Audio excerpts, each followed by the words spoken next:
Assalamualaikum warahmatullahi wabarakatuh. Alhamdulillah, alhamdulillahi ala ihsani wa syukru lahu ala taufiqi wa amtinani wa asyhadu an la ilaha illallah wahdahu la syarika lahu ta'ziman li sya'ni wa asyhadu anna muhammadan abduhu wa rasuluhu da'i ila ridwani wa sallallahu wa sallama alaihi wa ala alihi wa sahbihi wa ikhwani amma ba'd. Wal ikhwah a'azzani wa a'azzakumullah, saudara-saudaraku yang semoga dimuliakan oleh Allah, kita bertemu kembali di malam Rabu untuk mengkaji pembahasan fikih menggunakan kitab Ad-Durarul Bahiyah fil Masail Fiqhiyah karya Imam Muhammad bin Ali Asy-Syaukani Al-Yamani rahimahullahu ta'ala. Ya, pada pertemuan sebelumnya kita menyelesaikan babur riba, bab tentang riba, yang kita sudah bahas apa saja benda ribawi, macam-macamnya, bagaimana pertukaran antara satu barang ribawi dengan barang ribawi kalau sejenis, dan satu ilat, satu sebab, dan bagaimana kalau misalkan tidak sejenis tapi satu sebab, dan bagaimana kalau misalkan beda jenis dan beda sebab, atau bagaimana kalau misalkan dua barang yang satu ribawi satu tidak. Nah, ini sudah kita bahas semua. Dan kita terakhir pembahasannya tentang inah, ya. Terakhir itu kita bahas tidak boleh jual beli inah. Tidak boleh di sini maksudnya apa? Makruh. Ya, maksud tidak boleh di sini artinya haram. Karena Bapak kalau disebutkan tidak boleh bisa saja artinya makruh, ya. Tapi di sini maksud tidak boleh adalah haram, ya. Ini pendapat mayoritas ulama, haram. Ya, berdasarkan hadis dalam Sunan Abu Daud, Nabi sallallahu alaihi wasallam menyebutkan, jika kalian jual beli inah, idza tabaya'tum bil inah, jika kalian jual beli inah, wa akhadtum adnabal baqar, lalu kalian memegang ekor-ekor sapi, wa raditu bizar', kalian juga sudah rela dengan pertanian, maksudnya lalai dengan pertanian, wa taraktumul jihad, dan kalian meninggalkan jihad, sallallahu alaikum dhullah, Allah akan memberikan kepada kalian kehinaan, menimpakan kepada kalian kehinaan. Jadi Allah memberikan kehinaan gara-gara 4 perbuatan. Pertama jual beli inah, kedua sibuk dengan peternakan, ketiga sibuk rela dengan pertanian, lalu meninggalkan jihad. Berarti kalau suatu perbuatan menyebabkan kehinaan, hukumnya apa? Haram atau makruh atau mubah? Hukumnya apa, Bapak? Haram, ya. Allah katakan, Allah kata Nabi, Allah akan menimpakan setelah kalau kalian melakukan 4 perkara ini, Allah akan menimpakan kepada kalian kehinaan. Dan kehinaan ini la yanzi'uhu, tidak akan Allah cabut hatta tarji'u ila dinikum, sampai kalian kembali kepada agama kalian. Artinya sampai kalian meninggalkan 4 tadi. Nah, berarti jual beli inah hukumnya haram. Dan jual beli inah sudah kita bahas, yaitu kasusnya seperti gini, saya jual HP kepada seorang, ini Pak, saya jual kepada Anda misalkan 5 juta apa istilahnya kredit selama 1 tahun, nih 5 juta. Nah, setelah dia pegang, saya beli lagi dari Anda seharga 4 juta tapi tunai. Ini balik lagi ke saya. Jadi yang untung siapa nih kira-kira? Penjual atau pembeli? Penjual. Nah, ini namanya bai'ul ainah.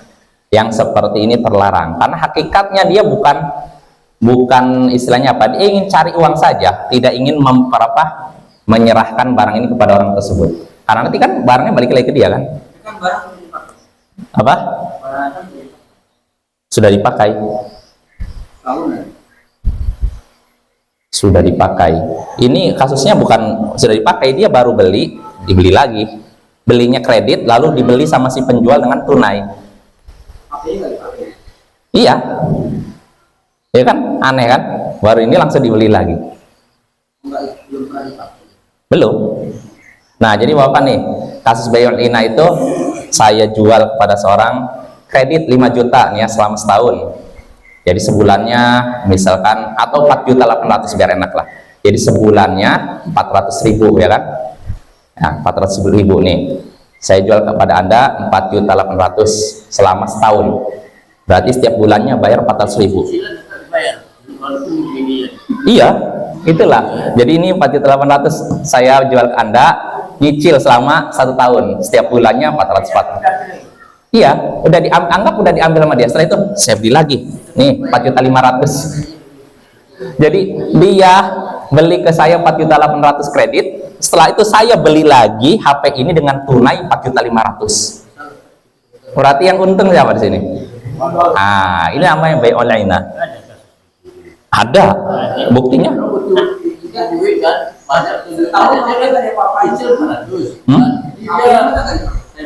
Ya, nggak tahu.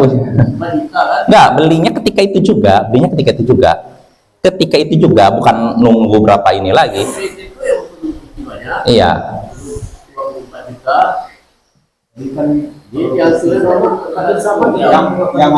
Apa? Iya, cuman dia pakai siasat aja, pakai ini. Karena kalau misalkan saya kasih kamu pinjaman, misalkan 4.800.000, nanti bayarnya 5 juta, ini jelas nampak kan. Tapi dia pakai siasat supaya nggak nampak riba. Beli 4.800.000 ya setahun. Iya, bisa jadi. Udah dapat gini, oh yaudah ya, udah deal ya, udah setelah itu nih, saya beli lagi 4.500.000. Udah untung saya di sini. Iya. Nah, kemarin kan pertanyaan Pak Katar, bagaimana kalau misalkan si ini kan kasusnya si penjual membeli kan. Nah, bagaimana kasusnya kemarin si pembelinya menjual ke saya Pak ya. Nah, misalnya gini, saya udah nih saya jual 4.800.000 setahun. Kata si pembeli, oh ya setuju. Tiba-tiba dia pikir, yuk saya jual lagi ke Anda lah 4.500.000. Ini kan inisiatif dari si pembeli Pak ya. Kalau tadi kan penjual. Kalau penjual jelas haram. Pembeli bagaimana? Sama saja. Itulah yang namanya inah. Ya. Baik inisiatifnya dari si penjual maupun pembeli, itu namanya bai'ul inah kayak gitu. Itu pada hakikatnya riba. Dia sekedar ini aja, apa uang itu, apa benda itu bukan tujuan, tapi tujuannya ini sebenarnya. Itu namanya bai'ul inah. Baik si penjual yang beli maupun si pembeli yang menjual saya. Jelas Bapak ya? Nah, yang kita bahas kemarin, bagaimana kalau si pembeli saya jual satu, misalnya kepada Jais, nih 4.800.000 Jais, selama setahun. Nah, tiba-tiba Jais menjual kepada yang lain secara tunai dengan harga yang rendah. Misalkan saya jual ke Jais 4.800.000, lalu Jais menjual kepada yang lain tunai 4.500.000. Nah, ini bagaimana hukumnya? Nah, mayoritas ulama berpendapat itu boleh. Namanya bai'ul tawarruk. Kalau tadi yang pertama bai'ul inah, ini riba haram. Tapi kalau yang kedua, saya Jais membeli dari saya 4.800.000, lalu dia jual 4.500.000 kepada lain tunai. Ini namanya bai'ul tawarruk. Dan ini mayoritas ulama boleh. Walaupun Syekhul Islam Ibnu Taimiyah sama Ibnu Qayyim mengatakan haram. Tapi pendapat yang kuat boleh. Kenapa boleh? Pertama, hukum asal jual beli halal sampai ada dalil yang mengharam. Nggak ada dalil yang mengharamkan ternyata. Nah Bapak, ini kaidah kalau kita pahami dalam masalah muamalat jual beli, hukum asalnya halal. Nggak ada yang bisa mengharamkan kecuali kalau ada dalil yang haram. Dan nggak ada dalam masalah bai'ut tawarruk yang mengharamkan. Kalau bai'ul inah tadi ada, artinya tadi saya jual kepada dia, nanti saya beli lagi dari dia dengan harga yang lebih rendah tunai. Ini ada. Dan memang itu gambaran inah seperti itu. Baik dari penjual maupun pembeli Pak. Pembeli pun sama juga. Itu namanya bai'ul inah. Tapi kalau dia jualnya, nih, jadi 4.800.000 selama setahun. Dia jual sama yang lain. Sama Andi misalkan 4.500.000 tunai. Nah, ini nggak ada hadis yang melarang demikian. Sedangkan hukum asal jual beli boleh. Ya. Sampai ada dalil yang mengharamkan dan tidak ada dalil yang mengharamkan. Jelas Bapak ya? Itu namanya bai'ut tawarruk. Ya, kalau yang tadi bai'ut tawarruk, dan itu menurut mayoritas ulama diperbolehkan. Adapun jual beli inah tadi diharamkan. Nah, pertanyaannya, bai'ut tawarruk ini ada kalau di masyarakat kita. Saya jual kepada Jais 4.800.000 kredit, lalu Jais menjualnya ke yang lain tunai 4.500.000. Ada nggak? Ada. Biasanya orang melakukan ini karena apa? Butuh ini dia. Makanya kata Syekh Ibnu Utsaimin, beliau menyatakan bai'ut tawarruk boleh tapi dengan syarat. Di antara syaratnya karena butuh. Seorang misalkan butuh uang, dia nyari orang yang mau minjamkan nggak ada, sedangkan kebutuhan dia agak mendesak, maka dalam hal ini dia kalau melakukan seperti itu boleh. Jelas Bapak ya? Contoh, saya mau nyari uang 4.500.000 ini nggak ada yang mau minjamkan, gimana ya, saya buat ini ya udahlah saya beli aja pada seorang, Pak saya beli HP-nya itu berapa itu, bisa kredit nggak? Oh bisa 4.500.000, tidak saya beli ya, berarti setiap bulannya bayar 400.000. Nah, setelah dibeli sudah saya bawa ke rumah, dibawa ke rumah Bapak ya, bukan dijual di tempat beli. Nggak boleh kita menjual sesuatu di tempat kita beli. Kita bawa dulu ke rumah, lalu saya ketemu seorang, kebetulan saya butuh duit, kamu nggak beli ini 4.500.000 tapi tunai ya, lihat HP-nya, oh iya bagus, ya mau lah, ayo dah, saya dapat uang 4.500.000. Nah ini untuk apa? Memenuhi kebutuhan saya, nanti saya tetap harus bayar ini. Nah itu, nah kalau memang butuh, kata Syekh Muhammad bin Shalih Al-Utsaimin, butuh dan nggak ada orang yang bisa meminjamkan uang, lalu melakukan itu diperbolehkan. Bapak ya. Dan kata Syekh Utsaimin, ini Syekh yang berbicara, padahal di Arab Saudi loh. Beliau menyatakan, dan memang di zaman sekarang sulit ada orang yang mau memberikan pinjaman dengan jumlah besar. Rata-rata orang tuh meminjam dengan apa? Bunga, ya enggak? Ya kan? Maka jarang. Kalau memang sulit bagaimana? Ya mungkin caranya dengan itu, membeli sesuatu barang dengan cara kredit, nanti dijual ke orang lain dengan tunai. Dengan itu dia punya uang. Jelas apa ya? Nah ini menurut mayoritas ulama diperbolehkan ya. Itu namanya bai'ut tawarruk. Jadi ada jual beli ainah, ada jual beli tawarruk. Yang diharamkan jual beli ainah, sedangkan jual beli tawarruk itu diperbolehkan. Jelas Bapak ya gambarannya ya. Kalau yang jual beli ainah mungkin di masyarakat kita kayaknya jarang ya. Yang ada mungkin jual beli tawarruk tadi. Seorang butuh uang tunai, tapi dia gimana ya, mau minjem nggak dapat orang yang minjamkan, akhirnya dia beli sesuatu dari seseorang dengan cara kredit, lalu dijual kepada orang lain dengan tunai. Dengan itu dia dapat uang. Nah yang seperti ini kalau memang membutuhkannya, maka kata Syekh Muhammad bin Shalih Al-Utsaimin itu diperbolehkan.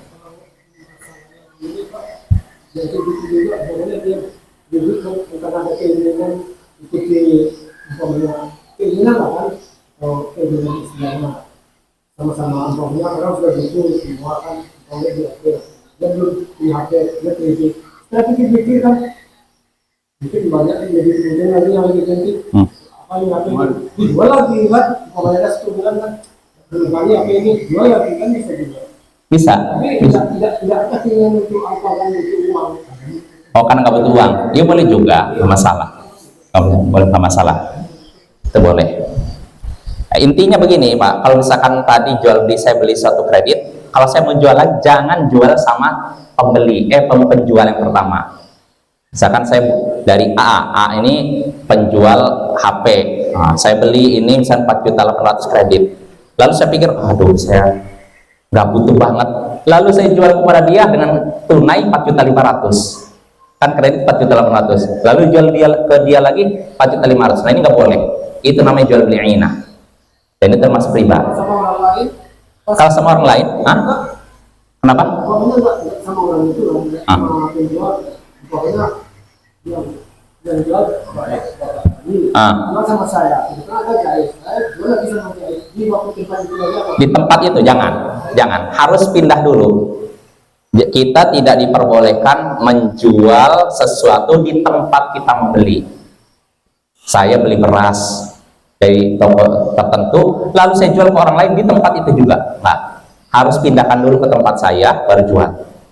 Jadi kalau memang kasusnya tadi saya butuh uang misalkan, lalu saya beli kepada seorang dengan ini misalkan 4.800.000, lalu kebetulan ketika saya baru beli ada orang lewat kenalan saya, sini mau beli ini enggak 4.500.000, dilihat-lihat, oh iya nggak boleh soal itu, karena itu namanya menjual sesuatu di tempat kita beli. Dan itu perkara yang terlarang menurut pendapat yang kuat, baik itu makanan maupun selain makanan.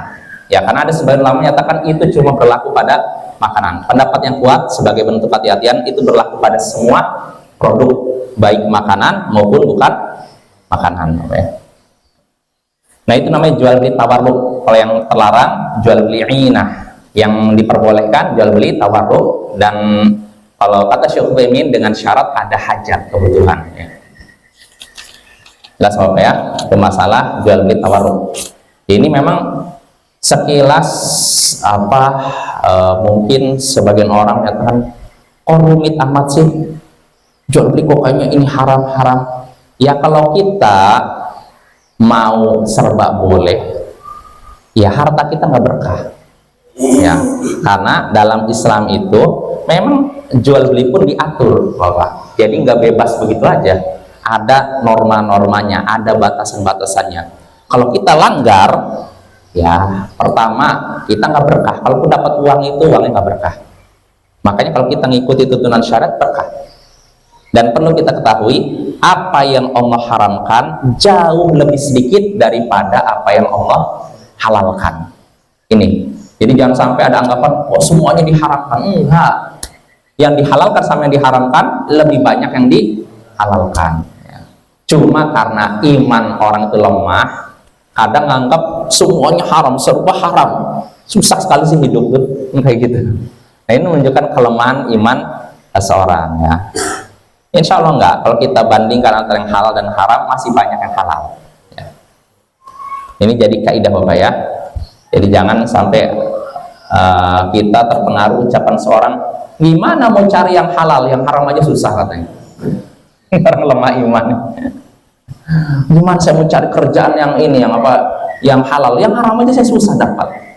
Sebenarnya bukan susah dapat, tapi gengsimu itulah yang bikin susah dapat pekerjaan. Ya kadang orang tuh pilih-pilih kerjaan. Kalau yang bergengsi dia mau, kalau nggak bergengsi nggak mau. Padahal halal.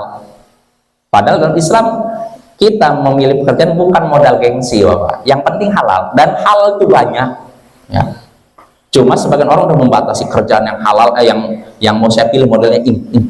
Yang lain nggak perlu. Nah itu keliru itu. Nah jadi kita kembali lagi, yang terlarang jual beli inah ya, itu termasuk perkara haram, termasuk riba. Sedangkan yang boleh jual beli tawarruk ya. Tawarruk tadi beli dari seorang dengan kredit, lalu menjual kepada orang lain dengan tunai dengan harga yang lebih rendah. Ini tawarruk, dan itu diperbolehkan terutama kalau ada kebutuhan. Ya, jelas Bapak ya. Lalu berikutnya kita bahas. Nah, kita bab riba sudah selesai. Nah, sekarang kita masuk bab baru yang disebutkan oleh Imam Asy-Syaukani rahimahullah. Kata Imam Asy-Syaukani, babul khiyarat. Bab tentang khiyar. Ya. Khiyar sebenarnya sudah kita bahas ya di judul di awal-awal ya, Kitabul Bai'. Khiyar itu Bapak-bapak hak untuk meneruskan atau membatalkan jual beli. Nah, khiyar.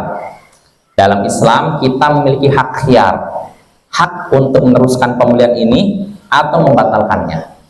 Khiyar itu ada 3, ada khiyar majelis, khiyar syart, khiyarul aib. Ini secara umum ya, walaupun ada ulama yang bagi jadi 4. Secara umum 3. Khiyar, hak untuk meneruskan atau membatalkan transaksi selama dalam satu majelis.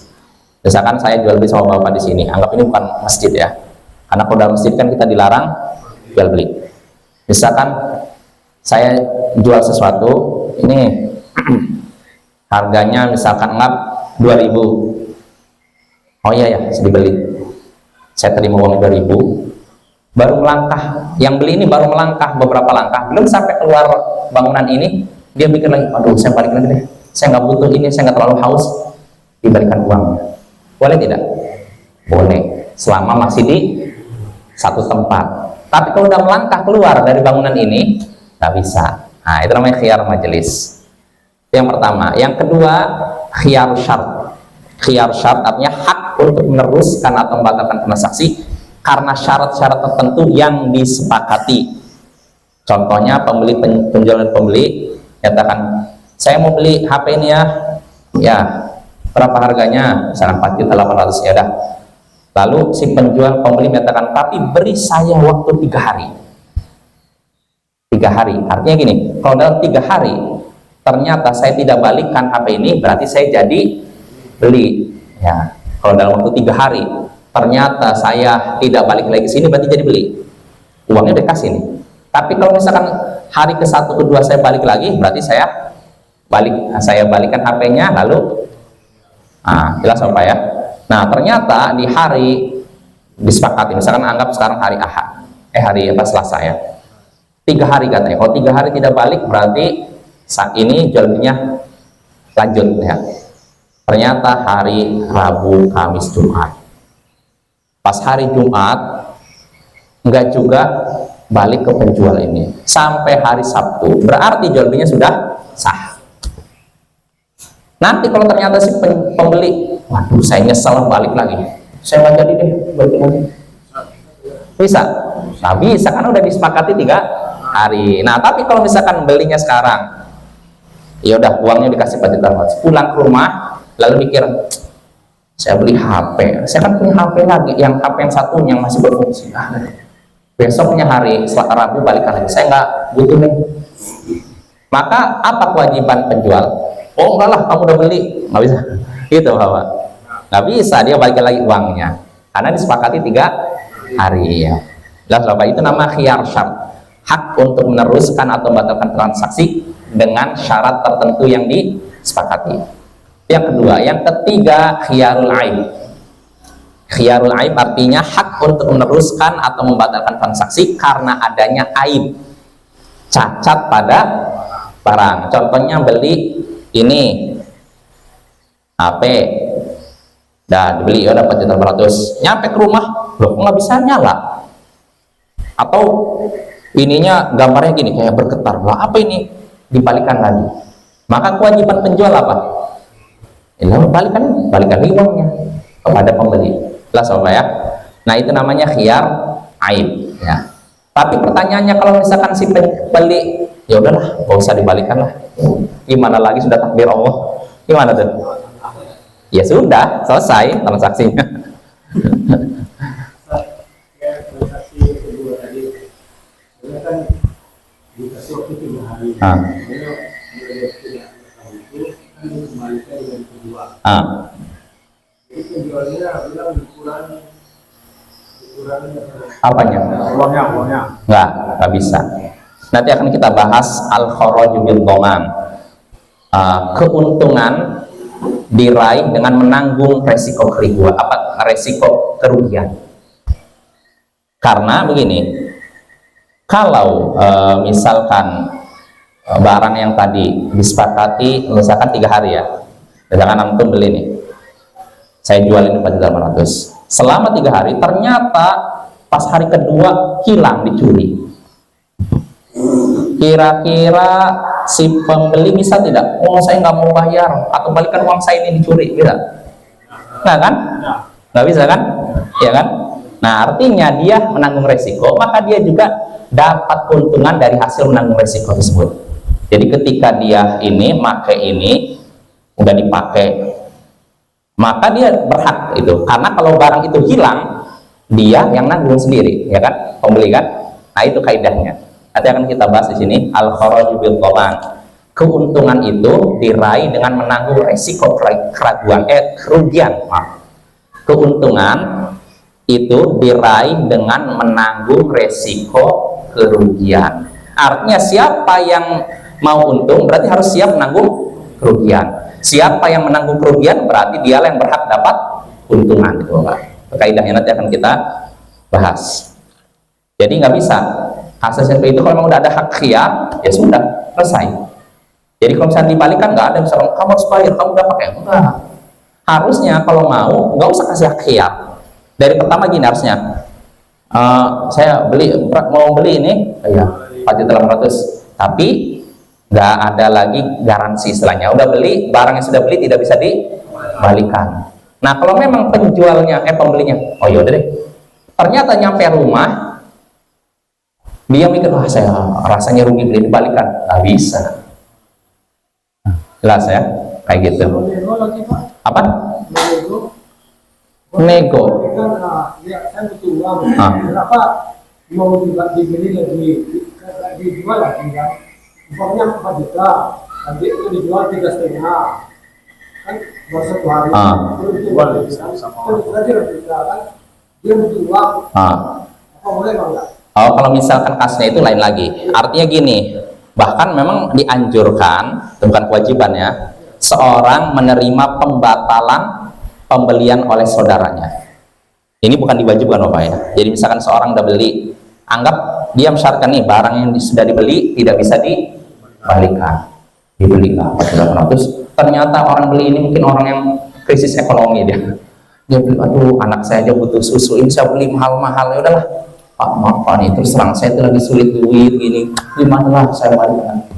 Asalnya dia udah nggak bisa.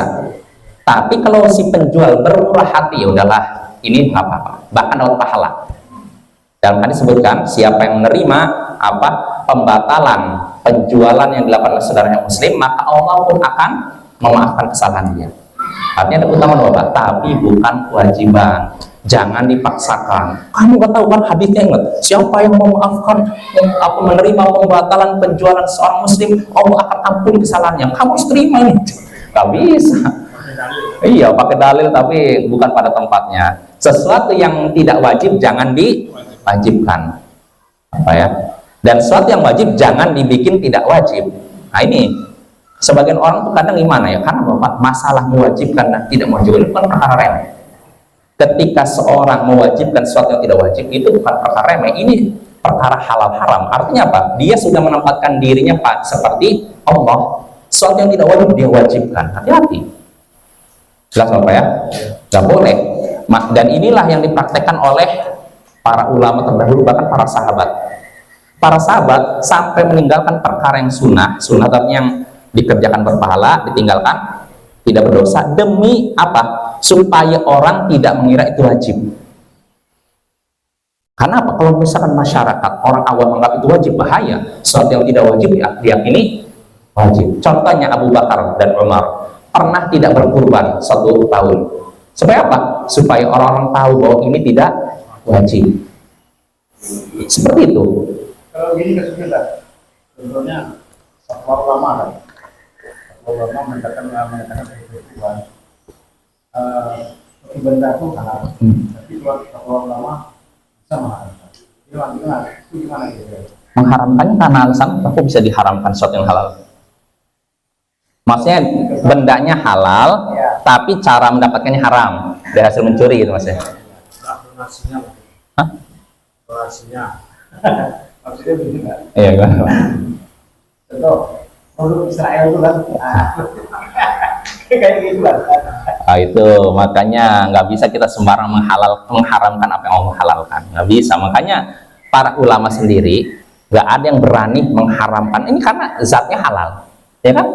Ya contohnya minuman yang kita sering minum itu zatnya halal kan, ya kan? Terus cara mendapatkannya halal nggak? Halal, bukan dari hasil mencuri kan, jual beli kan? Maka bagaimana kita katakan itu haram? Hati-hati Bapak. Makanya kalau ini isinya nggak 1 orang, itu se-Indonesia itu adalah kok bisa sepakat mereka ya? saya yakin bukan mengharamkan, mungkin bahasanya itu enggak. Kadang sebagian, bahkan saya lihat Wapres sendiri sampai berkata jangan menyalahpahami fatwa itu bahwasanya itu diharamkan apa gitu. Artinya jangan kita sembarangan sampai ada sebagian orang mencantumkan produk ini yang diharamkan oleh MUI. Hati-hati. Sedangkan situ ada fatwa halalnya, itu ada cap dari MUI kan halal. Bagaimana dikatakan haram? Kalau sekarang bukan Itu apalagi kan? Artinya Bapak yang berhak mengatur itu kita tuh pihak pemerintah di sini. Adapun pihak ini yang majelis itu hanya sekedar rekan pemerintah saja. Keputusan mereka tidak mengikat Bapak. Yang mengikat itu dari pemerintah. Kalau pemerintah katakan ini lanjut, ini harus diboikot. Tapi selama pemerintah tidak memboikot, maka jangan kita mewajibkan orang untuk boikot. Kalau boikot secara pribadi silahkan. Saya pribadi ya. Setelah terjadi perang ini saya boikot pribadi saya, tapi saya tidak mau maksa orang lain untuk mengikuti saya. Kadang saya mau belanja sekarang, lihat lo, ini produk apa, lihat lo, Nah, itu aja. Ini bukan dalam artian saya mengharamkan produknya, tapi sebagai bentuk apa? Membantu, itulah istilahnya apa, saudara kita di Palestina. Tapi saya tidak meyakini itu haram. Dan jangan sampai kita mengharamkan apa yang Allah halalkan. Enggak. Jelas Bapak ya? Jadi jangan sampai ini membabi buta gitu, sampai semuanya. Padahal Bapak, saya menanya, yang kerja di produk-produk yang katanya milik Israel, yang kerja muslim apa kafir? Muslim. Nah itu coba. Muslim juga kan? Yang mengelola muslim, yang menjual muslim, yang jual eceran pun muslim. Nah kita pikirkan, kalau itu diharamkan secara mutlak, yang rugi siapa? Muslim juga. Makanya kita jangan membabi buta dalam hal ini ya. Artinya kalau memang seorang mau memboikot pandangan pribadi, lalu tidak maksa orang lain pulang, nggak masalah. Saya pribadi gitu, udah mulai lihat-lihat kadang ini pasta gigi ini yang produk itu bukan, saya lihat, oh ya saya nggak cari yang lain. Nah yang jadi repotnya, saya mau beli ini nggak ada pilihan kecuali itu. Ya sudah, ya beli aja. Kalau butuh nggak masalah, karena Nabi kita juga membeli produk dari orang kafir yang memerangi beliau, ya kan? Apa jadi masalah? Enggak, Nabi beli dari orang musyrik Mekah ketika itu, dalam keadaan tahu mereka itu memerangi Nabi kan? Sama aja kan dengan orang Yahudi zaman sekarang kan? Iya nggak? Nggak jauh beda, sama aja. Bedanya yang satu rasnya Yahudi, yang satu rasnya Arab, yang satu ahli kitab, yang satu musyrik. Bahkan musyrik lebih parah daripada ahli kitab, Bapak. Kalau orang musyrik nggak boleh sama sekali seorang muslim nikah dengan orang musyrik. Tapi kalau ahli kitab masih ada keringanan menurut jumhur ulama. Maka kalau misalkan kasusnya tadi, ya silahkan seorang memboikot atas nama pribadi, pandangan pribadi silahkan, tapi jangan maksa orang lain ngikuti ya dia, sehingga akhirnya kadang dicela, para penjual juga dicela, sehingga akhirnya mereka rugi, bingung kan, mereka udah punya produk ini gimana nih saya, kalau nggak jual saya rugi, apalagi udah terlanjur beli banyak, stoknya banyak, nggak boleh dijual, katanya haram. Waduh, bingung saya. Nah maka harus bijak dalam hal ini. Saya baca itu penjelasan dari Wapres sendiri, harus jangan disalahpahami fatwa tersebut ya. Jadi Bapak, masalah mengharamkan dan menghalalkan bukan masalah remeh. Termasuk tadi saya sebutkan tadi, masalah mewajibkan sesuatu yang tidak wajib, itu nggak boleh, karena itu sudah seakan-akan kita sudah menyamai Allah dalam mewajibkan dan tidak. Nggak boleh kan. Abu Bakar dan Umar pernah meninggalkan kurban dalam rangka apa? Supaya orang-orang tahu bahwa itu tidak wajib. Dan para ulama juga disebutkan dalam masalah baca surat As-Sajdah dan Al-Insan ketika sholat subuh hari Jumat. Ini sunnah enggak? Sunnah, ya jelas sunnah, kita udah ma'ruf lah, udah maklumi. Nah tapi kata para ulama, sekali-kali sunnah ini ditinggalkan, bukan karena benci dengan sunnah ini, tapi tujuannya apa? Supaya masyarakat tahu bahwa itu tidak wajib. Karena kalau suatu amalan terus dikerjakan, nanti orang awam nih nganggap itu wajib, kalau ditinggalkan batal sholatnya. Bahaya itu Bapak. Itu yang jelas-jelas sunnah. Maka bagaimana pula kalau amalan yang nggak sunnah sama sekali, alias itu dikerjakan terus menerus sehingga orang anggap, oh inilah agama, ditinggalkan, wah sesat nih. Oh, ini lebih bahaya lagi Bapak ya. Iya, sebenarnya subuh Jumat itu baca sajadah sama Al-Insan. Iya. Sajadahnya. Bukan sujud sajadah. Iya, bukan sujud tilawahnya Bapak, tapi baca as-sajadah, salat as-sajadah dan al-insannya. Adapun sujudnya enggak. Bahkan sebagian ulama menyatakan ketika baca as-sajadah enggak disyaratkan sujud. Dulu yang dipraktekkan di ma'had saya dulu kayak gitu. Baca sajadah juga, al-insan juga, tapi enggak sujud. Enggak sujud tilawah maksudnya. Enggak sujud tilawah. Karena waktu itu ustadznya berpendapat sajadah itu sujud tilawah cuma 4 saja, di 4 tempat. Pertama di surat An-Najm, kedua di surat Shad, kedua di An-Najm, ketiga di Al-Insyiqaq, keempat di Al-Alaq. Pertama di Shad, kisah Nabi Daud, dalam apa namanya? Fatana kharras raki'an wa anab. Maka tatkala Daud merasa dirinya difitnah, Sulaiman apa Daud?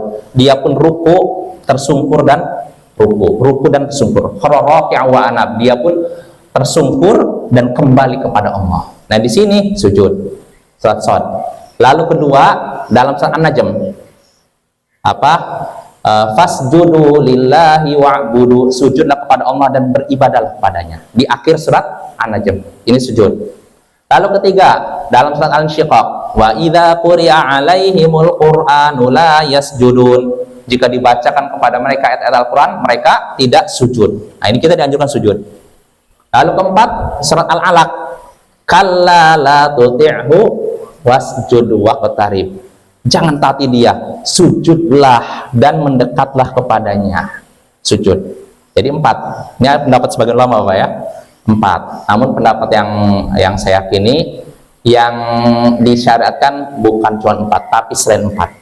Kenapa saya katakan lebih dari 4? Karena praktek para sahabat. Para sahabat ternyata sujudnya bukan cuma di 4 tempat. Ya, dan praktek para sahabat tentu saja kalau memang mereka itu tinggal bersama Rasulullah, hidup di zaman Rasulullah, ibadah bersama Rasulullah, sangat besar kemungkinan mereka melakukan itu karena apa? Melihat Rasulullah. Nah, bisa jadi sahabat yang ini menghitungnya 4, tapi yang lain bisa jadi melihatnya lebih dari itu. Jelas apa ya? Nah itu, makanya pendapat yang kuat Allahu a'lam, sujud tilawah bukan cuma pada 4 tempat, tapi lebih dari 4 tempat ya. Nah, jadi kita kembali lagi tadi sujud tilawah bukan itu yang disunahkan. Yang disunahkan itu baca surat As-Sajdah dan Al-Insan, bukan sujud tilawahnya.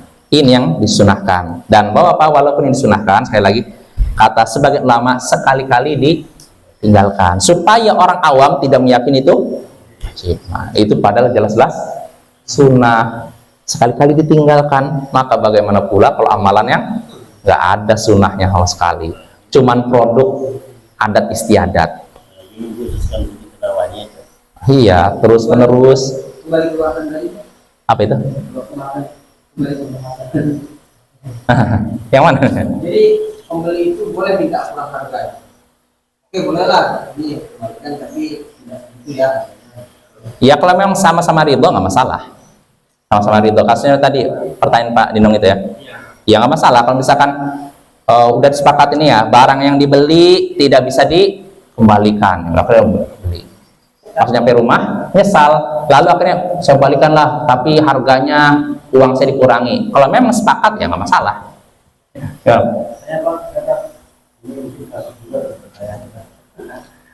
Ini masalah makna yakin kan? Ini kan masjid ya, yang berdasarkan suatu celengan atau tanpa itu ya di situ pas nanti apa pembagian yang berarti santunannya itu dana itu diberikan juga ke yatim. Nah, harus yatim.